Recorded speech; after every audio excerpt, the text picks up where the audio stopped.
the evolution of the Christian church. In a recent video on my countering series, the individual I was rebutting claimed that there was no evidence of the existence of the office of Pope or of the institution called the Catholic Church in what he called the ancient church, which would be roughly between AD 33 and AD 107, or during the period that we call the early church, which is roughly from AD 107 to AD 750. So let's look and see. First, I should say that the Catholic Church is not an absolute monarchy. Its governmental structure is communal and collegial. Its authority claims lay not on the so-called Pope, but to the group that he belongs to, called the bishops, also translated the overseers or elders.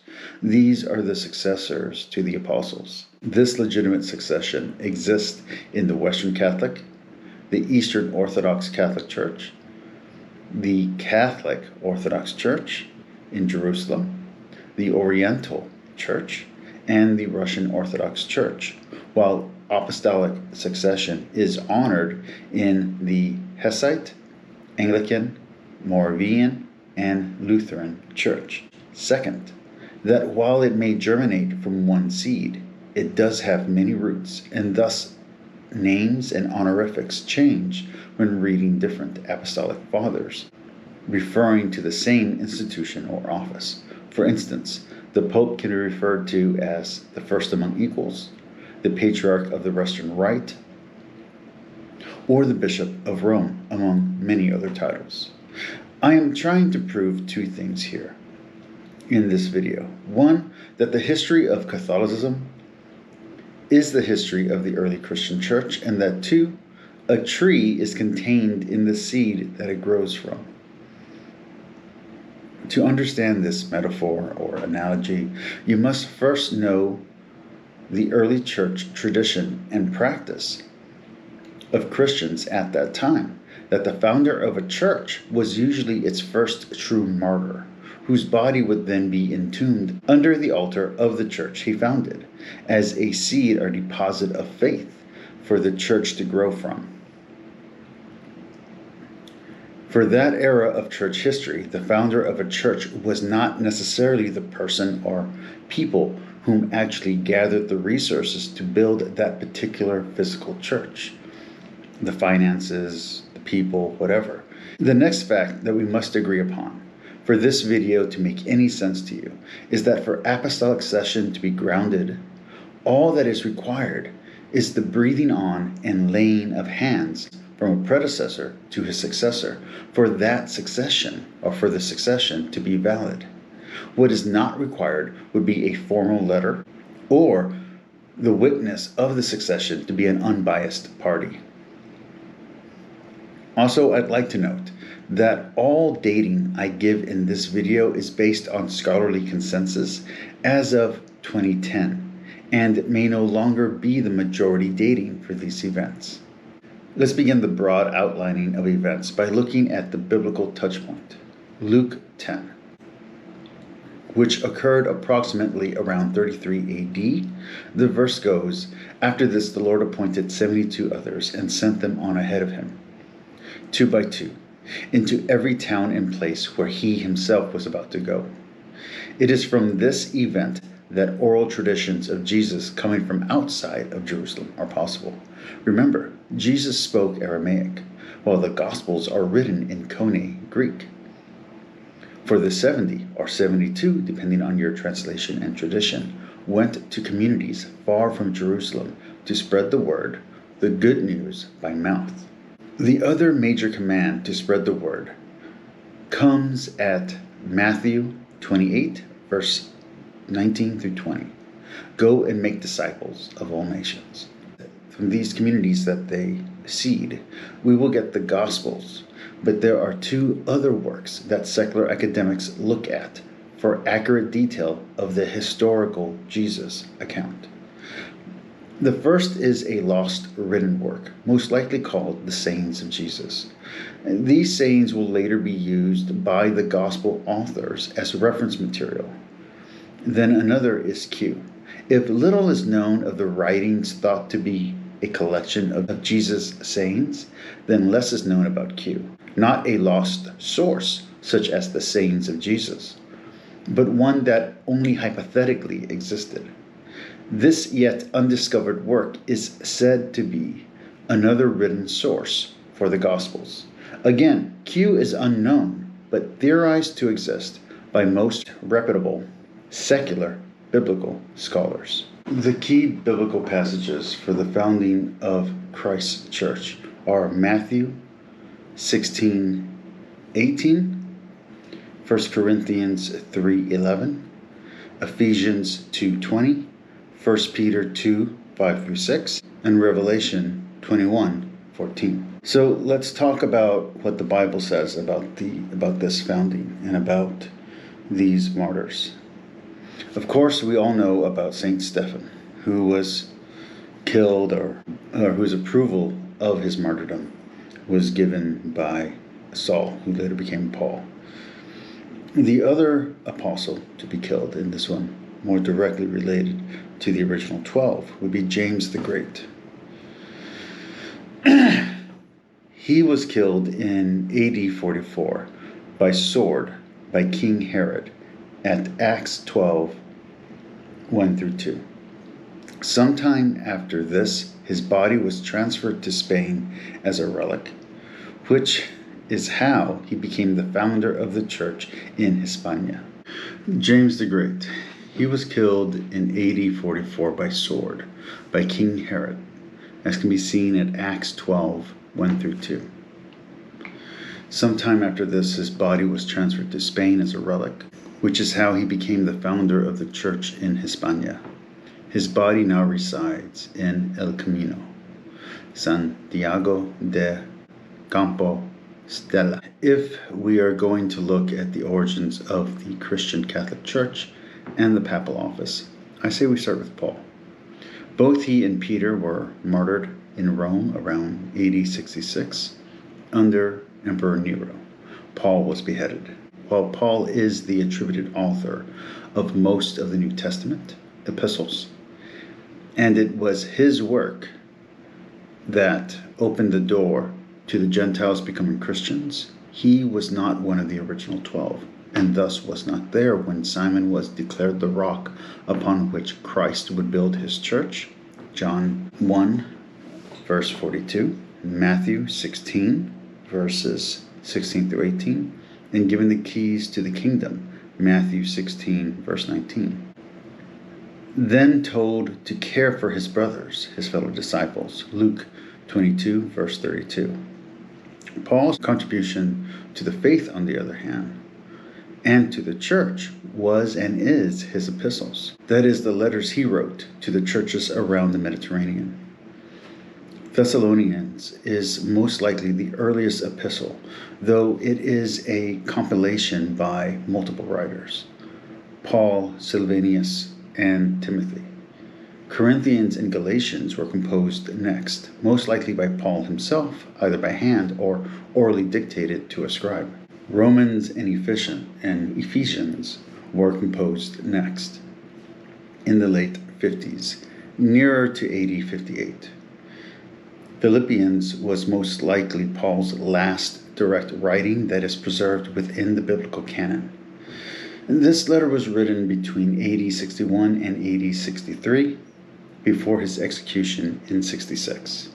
Colossians is thought by academic scholars to have been written by pseudo-Paul, just after real Paul's execution, and may actually be a compilation of multiple letters and sayings of Paul. Hebrews, though sometimes attributed to Paul, was composed too late to have been written by him, as it was composed after his death, no later than 95 AD. And here in the letter to the Hebrews, we get the first uniquely Catholic practices referenced in the Bible. But the universal church consists of more than one tradition. So let's look at the other founders and some of their churches, their traditions. Next, let's look at Judas Iscariot. His tradition is simple. He killed himself. although there are some in the Gnostic tradition that do follow a writing supposedly written by him or attributed to him. Then let's look at Matthew, the tax collector and writer of a gospel. He ministered around the Mediterranean, as well as in Persia and Ethiopia. In fact, he was stabbed to death in Ethiopia. The gospel attributed to him was composed between AD 50 and AD 70 in Syria, Antioch. His is thought by many to be the first of the synoptic gospels. Jude was written by Jude, go figure, and maybe the earliest epistle and New Testament writing. Composed between AD 50 and AD 65, he founded the Armenian Church and suffered martyrdom around AD 65 in Beirut, Lebanon. Mark was written between AD 64 and AD 72 in either Hellas or Roman territory. Then let's look at James the Less. He is one of at least 3 different James referred to in the New Testament.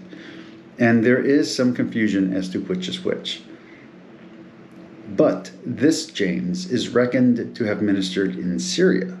He became the first bishop, that is, patriarch of Jerusalem. The Jewish historian Josephus reports that he was stoned and then clubbed to death in AD 62.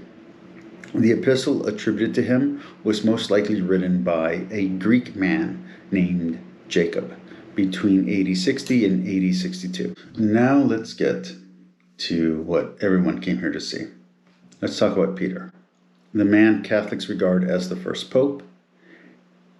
As was said, he and Paul were martyred in Rome around AD 64 or AD 66 under Emperor Nero. About the same time, Paul was beheaded. Peter was crucified upside down at his request to honor Christ. Peter's epistle was written no later than AD 60 by either Peter or Silvanus. His status as first among equals is the way the rest of Orthodoxy have viewed the status of his office, his chair, up until this day when I'm writing this or recording this. In his travels, he founded more than one church. Famously, he held the chair in Antioch. Then there is James the Lesser, son of Alphaeus. He was martyred by stoning in AD 60, as is noted in Acts 15. Next, we get to Andrew, Peter's brother. Andrew went north to the land of the man-eaters, some say as far as what is now modern Russia. He also preached in Greece and Asia Minor, that's modern-day Turkey, where he was crucified sideways on an X-shaped cross around AD 60. Let's not forget about Luke. Luke, though not an apostle, is a very important secondary source for the life of Christ. That's a cat. And a possible eyewitness to some of the later events in Acts, which he wrote. He was writing around AD 85. This is something the audience of the Bible should have in mind. Paul was younger than the rest of the apostles when he, as Saul, persecuted Christians, including overseeing the martyrdom of Stephen. Paul was an old man when Luke knew him, while Luke was still relatively young. Time passed between the events described in the Bible, and they also passed from when they first occurred to when they were spoken and to when they were first written down. So again, development of doctrine and offices can be seen when we acknowledge this. Tradition arose and existed before Scripture recorded it. For instance, Hebrews, written by an anonymous author, was composed no later than AD 95. It is replete with references to uniquely Catholic practices. Now let's look at Thomas. He was most active in the area east of Syria. Tradition has him preaching in Malapur, India. They claim that he died there in AD 72 when he was pierced through with the spears of 4 soldiers. Then there's Philip. Philip had a powerful ministry in Carthage, in North Africa, and then in Asia Minor, where he converted the wife of a Roman proconsul. In retaliation, the proconsul had Philip arrested and cruelly put to death in AD 80. Bartholomew is next. Bartholomew had widespread missionary travels attributed to him by tradition, to India with Thomas, back to Armenia, and also to Ethiopia and southern Arabia. He too was eventually martyred for the gospel, and his body ended up back in Rome. Simon the Zealot, so the story goes, ministered in Persia. He was killed after refusing to sacrifice to the sun god there. But there are other traditions regarding his ministry and martyrdom. Now let's look at Matthias. Matthias was the apostle chosen to replace Judas Iscariot. He went to Syria with Andrew, founded a church in Cappadocia, and eventually was burned to death and then beheaded in Colossus. He ministered around the coast of the Caspian Sea. St. John, son of Zebedee, the only original apostle, generally thought to have died a natural death of old age around the year AD 100. He was the leader of the church in Ephesus, where he cared for Mary, the mother of Jesus, in his home as a son. John's epistles seem to be a compilation of other writings and letters compiled or recomposed after the Christian-Jewish split by the Johannian community at around AD 100, while the revelation of John, which is sometimes erroneously attributed to John, son of Zebedee, may have been written by an exiled member of this Ephesian Johannian community. John of Patmos wrote between 64 and 96 AD. The later the ascribed date, the less likely it was written by the gospel author of the same name. In AD 97, Clement of Rome wrote, or died, depending on how you look at it. At some point between AD 33 and AD 107, the Patriarchate is established. That is, the 5 surviving ancient churches that we call the early church. That is to say, the 5 founders of the original churches and their direct successors, along with the traditions and customs they taught. That would be the bishop of each see they were responsible for. These bishops were the highest ranking bishops in the Christian church prior to the Great Schism. These were the patriarchs of Rome, Constantinople, Alexandria, Antioch, and Jerusalem. But to make it clear and reiterate, the 4 surviving Eastern Orthodox churches are Constantinople, Alexandria, Antioch, and Jerusalem. And along with their Latin Catholic counterpart in the West, Rome, they are distinguished as the senior or ancient apostolic sees, having had one of the original apostles as their first bishop. Andrew, Mark, Peter, James, and Peter again, respectively. There was also a minor schism at about this time, which saw the Coptic Church leave and become its own thing, and a following split in their tradition with the Ethiopians. Ethiopia is unique in both Christianity and Judaism, as they would also have a split within their Jewish community. These communities have larger canons compared to their more traditional brothers and sisters in faith. And then there is the Oriental See, or Oriental Rite, which is attributed with dubious ties to either Thomas or St. Mark.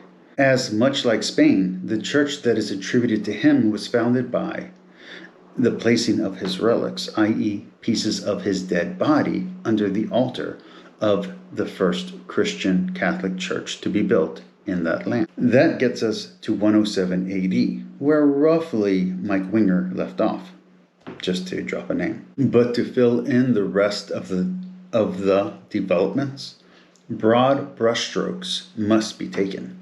In AD 110, Ignatius died after his writings. Then let's jump to Pius the first acting bishop of Rome.